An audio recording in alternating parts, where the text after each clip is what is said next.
I have never set a New Year's resolution that actually stuck. And I know I'm not alone in that either, because 91% of New Year's resolutions fail. That's not great odds. So why do they fail, and what should we do about it?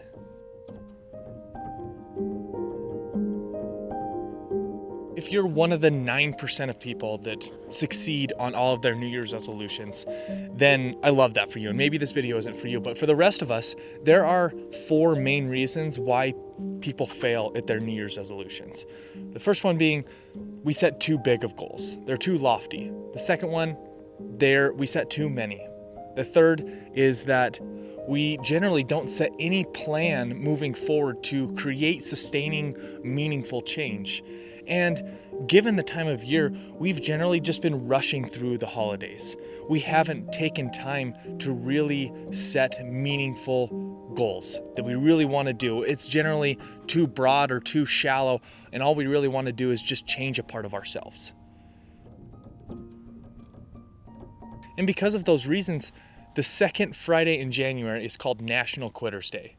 And it's because most people have quit their New Year's resolutions by that Friday. A year ago, I was talking about this exact same thing. And back then, I said that even though I know I will fail, I still will set New Year's resolutions because I feel like we learn so much from failure. Well, I've changed my mind. Let me explain why.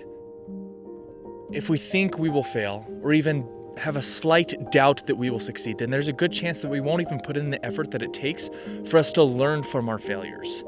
It would be a half-assed effort. And to top that off, there's a doctor named Rajan Chatterjee. I think that's how you say it. And he made the case that every time that we set a goal and fail to meet that goal, we unconsciously lose trust in ourselves. And over time, that chips away at our confidence and our ability to actually make meaningful change. And so this year, I'm going to do something different. Instead of setting New Year's resolutions, I'm going to start a period of reflection at the beginning of the year. If you live in the Northern Hemisphere like I do, we just passed the winter solstice a couple weeks ago, and so the nights are long, the days are short, so there's very little sunlight. It's cold and everything looks dead.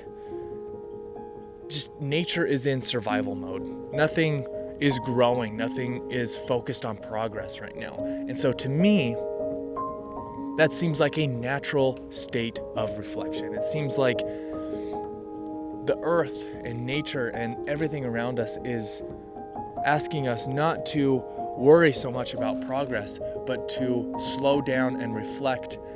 And come spring, we can use the natural energy of the sun and of growth and of everything around us to make the change we want to make. And honestly, this isn't going to be that big of a change for me. Because like I said, I've never set a New Year's resolution that actually stuck. Every meaningful change that I've ever made has been outside of New Year's goals.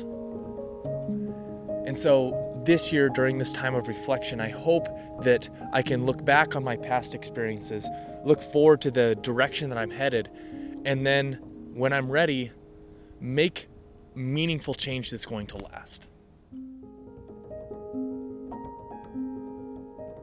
And even given all of that, given the fact that I've never made meaningful change this time of year that actually stuck, I still get anxious with the fact that I'm not setting goals. But the more that I think about it, the more I realize that reflection is not an alternative to growth. It's not anti-growth. What I'm doing is creating a solid foundation for growth in the future. As we look back and reflect, we can find wisdom from our experiences. This time of year offers a natural pause, a chance to look inward and realign with our values. And this time, I hope to not enter the new year with arbitrary goals, but with intention and purpose.